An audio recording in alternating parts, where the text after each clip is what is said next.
Hello my dear students, आप सभी का मेरे यूट्यूब चैनल ग्लोबल स्टार पर बहुत बहुत स्वागत है। आप लोगों का एग्ज़ाम चल रहा है अभी और आप लोगों के कई पेपर्स हो चुके हैं। ज्योग्राफी हो चुके हैं, इकोनॉमिक्स हो चुके हैं और अब आपका जो मेन पेपर है उसमें से एक मेन पेपर हिस्ट्री है, इतिहास। उसका एग्ज़ाम जो है, उसकी परीक्षा 28 फरवरी को होने वाली है। तो मैं आप लोगों के लिए 3 वीडियो लेकर के आ रहा हूँ, पार्ट 1, पार्ट 2, पार्ट 3 करके ऑब्जेक्टिव्स के। जो ये तीनों वीडियो का अगर आप देख लेते हैं, और ये वीडियो बहुत ज़्यादा देर का नहीं होगा, अगर आप तीनों वीडियो का आप देख लेते हैं तो उम्मीद है कि 30 में से 25 ऑब्जेक्टिव्स आपके एग्ज़ाम में आ जाएंगे। 30 में से 25 ऑब्जेक्टिव आ जाएंगे और अगर 25 ऑब्जेक्टिव आप एग्ज़ाम में बना लेते हैं तो एक अच्छा मार्क्स आपके एग्ज़ाम में, आपके रिजल्ट में आने की पूरी संभावना होगी। तो बस चलिए स्टार्ट करते हैं। आप लोगों सिर्फ ये 3 वीडियो जो है, part 1, part 2, part 3 most important objective के जैक बोर्ड एग्जाम 25 के आप देख लीजिए और आपके मतलब ऑब्जेक्टिव्स का जो आपका जो चैलेंज है, सिर्फ इन 3 वीडियो को देखने के बाद आपका सब का सब कंप्लीट हो जाएगा। चलिए स्टार्ट करते हैं हम लोग। चलिए स्टार्ट करते हैं। पहले वीडियो में मैंने 4 चैप्टर को मैंने कवर किया है। यानी आपके 12 में 3 बुक पढ़ने के एनसीईआरटी के हैं, जेसीईआरटी के जो 3 बुक हैं। तो हर वीडियो में, हर पार्ट में मैंने एक पुस्तक को मैंने कंप्लीट किया ऑब्जेक्टिव्स। चलिए स्टार्ट करते हैं बिना देरी किए हुए। पहला क्वेश्चन है, भारतीय पुरातत्व का पिता किसे कहा जाता है? भारतीय पुरातत्व का पिता किसे कहा जाता है? ऑप्शन नंबर ए सही उसका उत्तर है Alexander Cunningham. Alexander Cunningham. Harappa सभ्यता में सर्वप्रथम किस स्थल की खोज की गई? हड़प्पा सभ्यता में सर्वप्रथम किस स्थल की खोज की गई? तो सबसे प्रथम स्थल किस स्थल की खोज की गई? हड़प्पा की खोज की गई। ठीक है, हड़प्पा की, option number B Harappa. Harappa सभ्यता के किस नगर में दुर्ग दीवार से घिरा हुआ नहीं मिलता है? दुर्ग दीवार से नहीं घिरा हुआ नहीं मिलता है, तो इसका सही उत्तर है option number C Lothal. Harappa सभ्यता के किस नगर में दुर्ग दीवार से घिरा हुआ नहीं मिला है? लोथल। सिंधु घाटी सभ्यता में विशाल स्नानागार के अवशेष कहाँ से प्राप्त हुए हैं?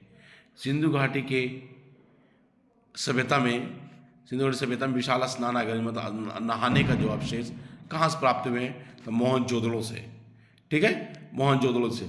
सिंधु घाटी सभ्यता में शिल्प उत्पादन का एक प्रमुख केंद्र कौन सा था? शिल्प उत्पादन का, तो शिल्प उत्पादन का एक प्रमुख केंद्र था चान्हुदड़ो। चान्हुदड़ो था। मेसोपोटामिया के प्रलेखों में मिलवा शब्द का प्रयोग किस सभ्यता के लिए किया जाता है?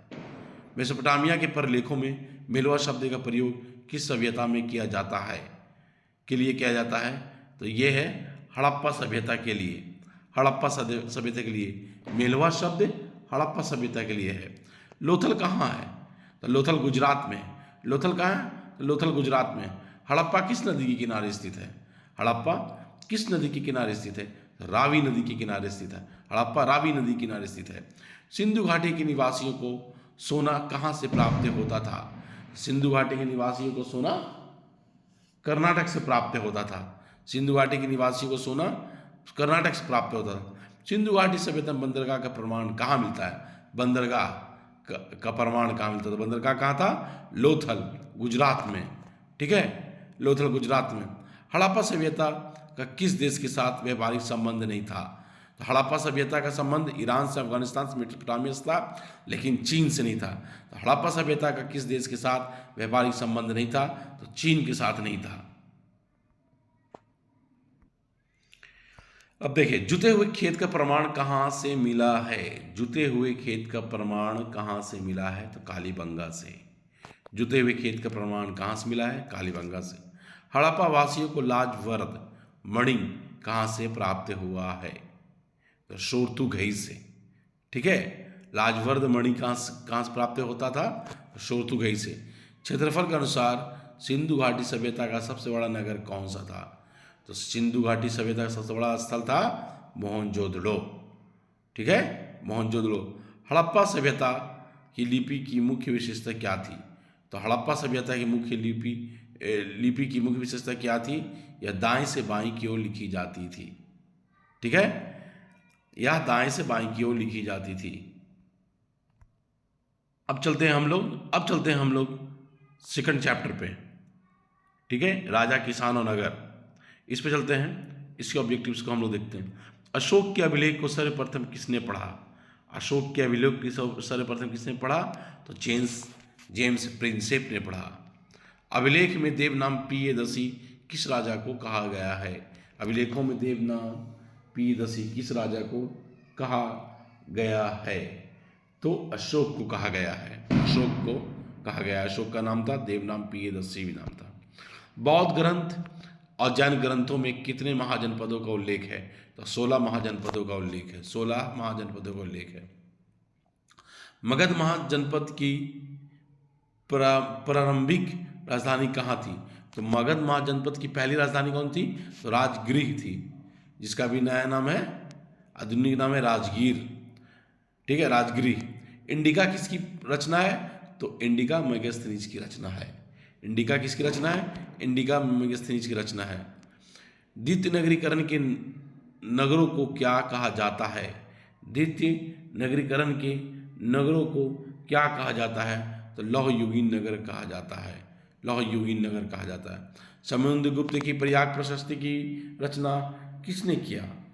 समुद्रगुप्त की प्रयाग प्रशस्ति की रचना किसने किया? तो हरिसेन ने किया।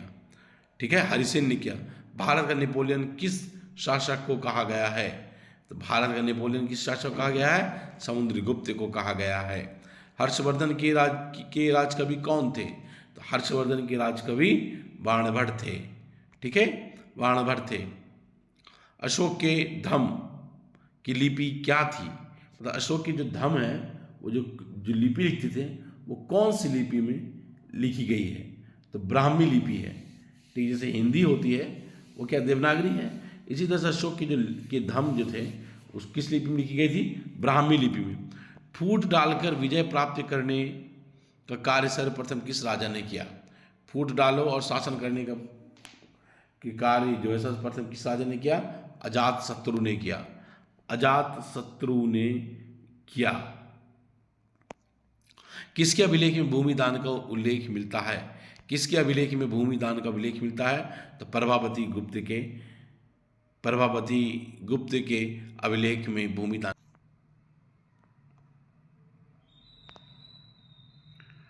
प्रश्न नंबर 13, प्राचीन भारत में अभिलेखों की शुरुआत किस शासक ने किया?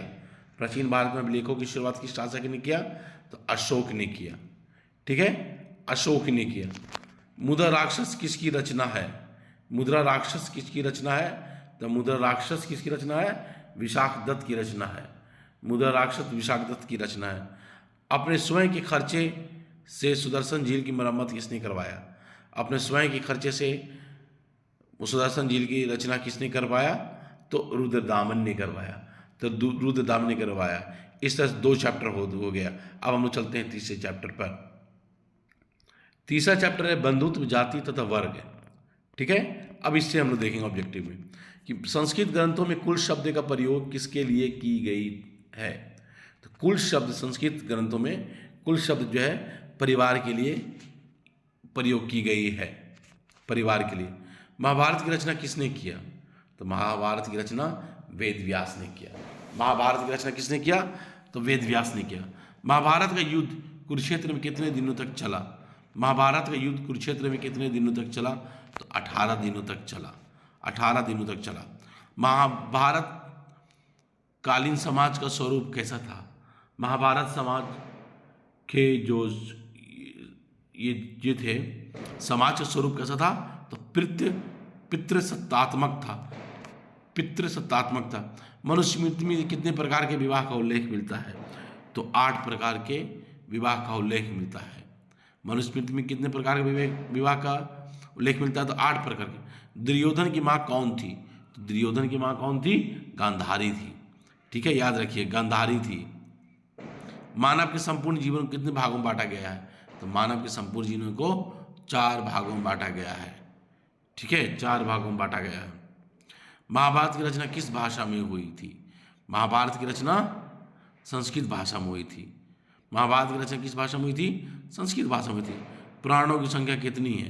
तो पुराणों की संख्या 18 है। पुराणों की संख्या कितनी है? पुराणों की संख्या 18 है। महाभारत का फारसी अनुवाद का नाम क्या है? तो महाभारत का फारसी अनुवाद क्या है? रज़्मनामा नाम है। रज़्मनामा नाम है।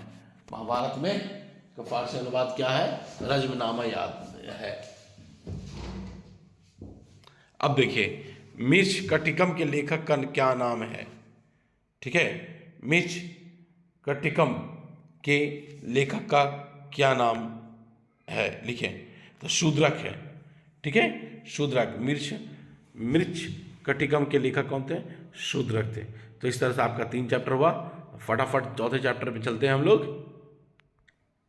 चौथा चैप्टर है विचारक, विश्वास और इमारतें। ये 4th चैप्टर है। ठीक है, इससे भी क्वेश्चन आएंगे। चलिए पहला प्रश्न करते हैं। सांची मध्य प्रदेश के किस जिले में स्थित है? तो सांची कहाँ है? मध्य प्रदेश के रायसेन जिले में है। रायसेन जिले में है। महात्मा बुद्ध का जन्म कहाँ हुआ था? तो महात्मा बुद्ध का जन्म कहाँ हुआ था? ठीक है, महात्मा बुद्ध का जन्म कहाँ हुआ था? लुम्बिनी में जन्म हुआ था। महात्मा बुद्ध का जन्म कहाँ हुआ था? लुम्बिनी में। Option number A. Mahatma Buddha को ज्ञान की प्राप्ति कहाँ हुई थी? तो महात्मा बुद्ध को ज्ञान की प्राप्ति बोध गया में हुई थी। महात्मा बुद्ध को ज्ञान की प्राप्ति बोध गया में हुई थी। स्तूप किस धर्म से संबंधित है? स्तूप किस धर्म से संबंधित है? बौद्ध धर्म से संबंधित है। बौद्ध धर्म से संबंधित है। महावीर स्वामी का जन्म कहाँ हुआ था? महावीर स्वामी का जन्म कुंडग्राम वैशाली में हुआ था। महावीर स्वामी का जन्म कहाँ हुआ था? कुंडग्राम वैशाली में हुआ था, जो बिहार में है। श्वेतांबर एवं दिगंबर का संबंध किस धर्म से है?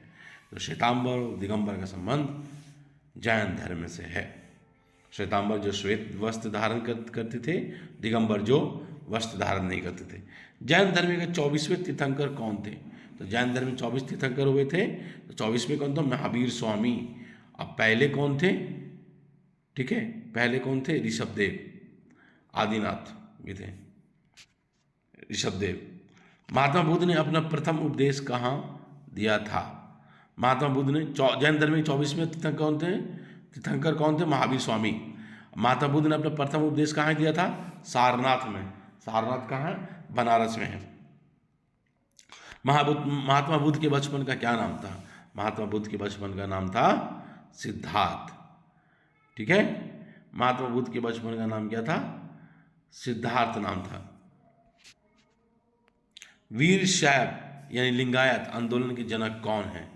तो कौन है? वासबन्ना है। वासबन्ना है। वीर शैव लिंगायत आंदोलन के जनक कौन थे? वासबन्ना। महावीर स्वामी के बचपन का क्या नाम? महावीर स्वामी के बचपन का नाम क्या था? वर्धमान था। महावीर स्वामी के बचपन का नाम क्या था? वर्धमान था। ठीक है, महावीर स्वामी ने पार्श्वनाथ के सिद्धांतों में से कौन सा सिद्धांत जोड़ा था? तो महावीर स्वामी ने ब्रह्मचर्य का सिद्धांत जोड़ा था। ब्रह्मचर्य का सिद्धांत जोड़ा था। ठीक है, प्रथम बौद्ध संगीति किस शासक के काल में हुई थी? तो प्रथम बौद्ध संगीति अजातशत्रु के शासनकाल में हुई थी। अजातशत्रु के शासनकाल में हुई थी। निम्न में से गौतम बुद्ध के शिष्य कौन थे? तो निम्न में से गौतम बुद्ध के शिष्य सभी थे। आनंद एवं उपाली, कश्यप, सारिपुत्र एवं गोधरालयन सभी थे। पुराणों की संख्या कितनी है? तो पुराणों की संख्या 18 है। पुराणों की संख्या कितनी है? 18 है। हिनाइनी पुस्तकें किस भाषा में लिखी गई? हिनाइनी पुस्तकें किस भाषा में लिखी गई? तो पाली भाषा में लिखी गई। ये बौद्धिस्ट का मतलब बौद्ध धर्म की पुस्तक है, पाली भाषा में लिखी गई। गौतम बुद्ध को ज्ञान की प्राप्ति किस नदी के किनारे हुई? तो गौतम बुद्ध को ज्ञान की प्राप्ति निरंजना नदी के किनारे हुई थी। ठीक है, निरंजना नदी गया में है। तीर्थ बौद्ध संगीति का आयोजन कहाँ किया गया था? तो तीर्थ बौद्ध संगीति का आयोजन पाटलिपुत्र में किया गया था। 4 बौद्ध संगीति हुआ था। ठीक है, पहला राजगिरी, दूसरा वैशाली, तीसरा पाटलिपुत्र, चौथा कश्मीर। त्रिपिटक साहित्य किस धर्म से संबंधित है? तो त्रिपिटक साहित्य बौद्ध धर्म से संबंध है। त्रिपिटक साहित्य किस धर्म से संबंधित है? बौद्ध धर्म से संबंधित है। महावीर स्वामी की मृत्यु कहाँ हुई थी? तो महावीर स्वामी की मृत्यु कहाँ हुई थी? पावापुरी में, नालंदा जिला में है, बिहार के नालंदा जिला में है। महावीर स्वामी की मृत्यु कहाँ हुई थी? पावापुरी में। किसके शासनकाल में बौद्ध धर्म का विभाजन हीनयान और महायान संप्रदाय में हुआ था? तो कनिष्क के काल में हुआ था। ठीक है, कनिष्क काल में बौद्ध धर्म का विभाजन होता है हीनयान और महायान। तो इस तरह से मैंने आप लोगों को 4 चैप्टर कंप्लीट कर दिया। इस 4 चैप्टर में से कम आपके 7 से 8 प्रश्न आ जाएंगे। ठीक है, तो चलिए, इस तरह से मैंने आप लोगों का 4 चैप्टर किया है। आज ये ऑब्जेक्टिव का ये पार्ट 1 था। इस तरह से मैं 2 पार्ट और लाऊंगा, और आप अगर इन तीनों वीडियो को देख लेते हैं तो ऑब्जेक्टिव्स के लिए आपको कुछ भी नहीं करना पड़ेगा। और एक वीडियो मुश्किल से 15 मिनट का वीडियो बन रहा है। आप इसको 2 बार देखेंगे, इस तरह से 3 वीडियो, मतलब 1.5 घंटे में पूरा ऑब्जेक्टिव आपका कंप्लीट हो जाएगा।